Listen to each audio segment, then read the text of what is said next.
Hey everyone, welcome to my channel. Have you ever found yourself stuck in a loop of negative thinking? Maybe you've had a small mishap and suddenly, it feels like your entire day is ruined.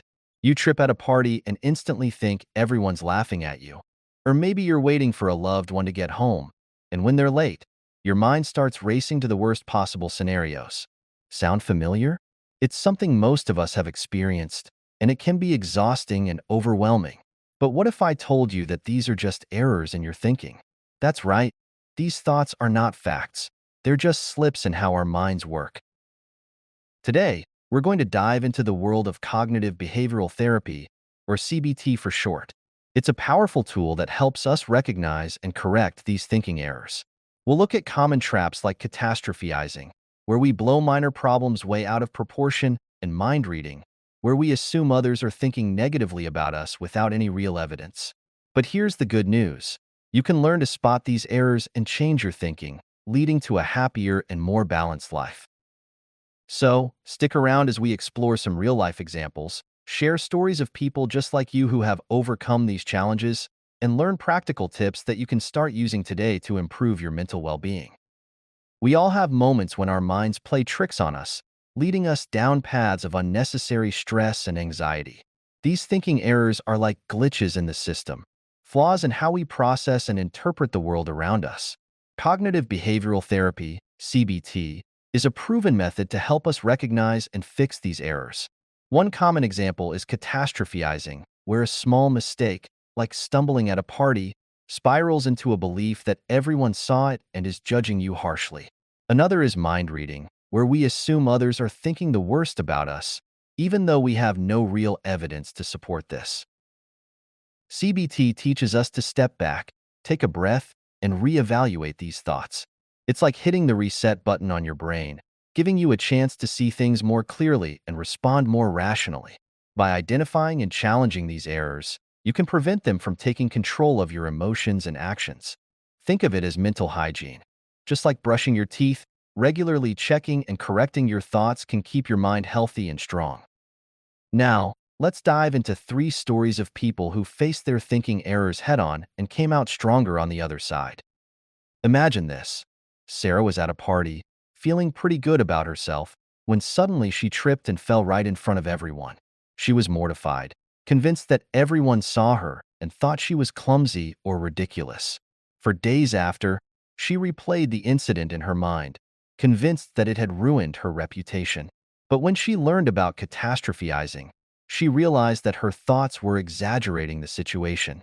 In reality, most people probably didn't even notice, and those who did likely forgot about it moments later. Sarah started practicing CBT techniques, reminding herself that one small mishap doesn't define her. She even learned to laugh it off, understanding that everyone has embarrassing moments. Then there's Michael, a dad who always worried about his teenage daughter. One night, she was late coming home, and his mind immediately went to the worst-case scenario. He imagined her getting into a car accident or being in serious trouble. His anxiety skyrocketed, and he couldn't focus on anything else. But after learning about the dangers of fortune-telling, a thinking error where we predict the worst without any real evidence, Michael started challenging these thoughts. He reminded himself that being late is common for teenagers, and there were likely many harmless reasons for the delay. By practicing this new way of thinking, Michael found that he could keep his anxiety in check and react more calmly in these situations. Finally, let's talk about Emily, who was just starting a new relationship. When her partner declined an invitation to meet her parents, she immediately jumped to the conclusion that he wasn't serious about her and was planning to end the relationship. She felt rejected and started distancing herself. But then, Emily learned about another thinking error called mind reading, where we assume we know what others are thinking without any real proof. She decided to have an open conversation with her partner instead of making assumptions. It turned out he was just nervous about making a good impression and wanted to wait until he felt more comfortable. By addressing her thoughts head-on, Emily was able to save her relationship and build a stronger connection with her partner. Error 1. All or nothing thinking. This type of thinking makes us see things in black and white, with no middle ground. For example, you might think that if you don't get an A on every exam, you're a total failure. Solution: start recognizing the gray areas in your life. Remind yourself that one setback doesn't ruin everything. Practice thinking in shades of gray and recognize that life is full of in-betweens. For instance, you can acknowledge that even if you didn't get an A, you still passed and learned something valuable. Error 2. Overgeneralization.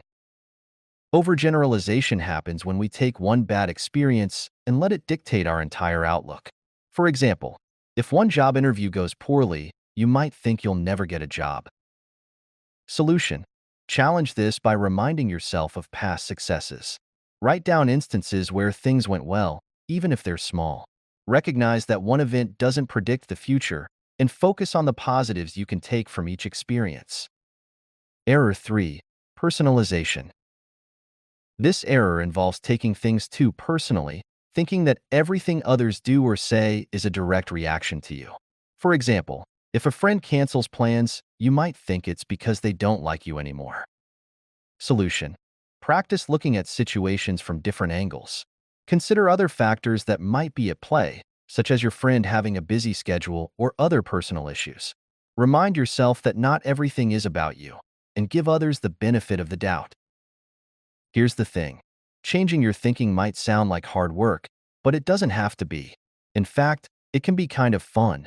Think of it as a game where you catch your brain trying to play tricks on you.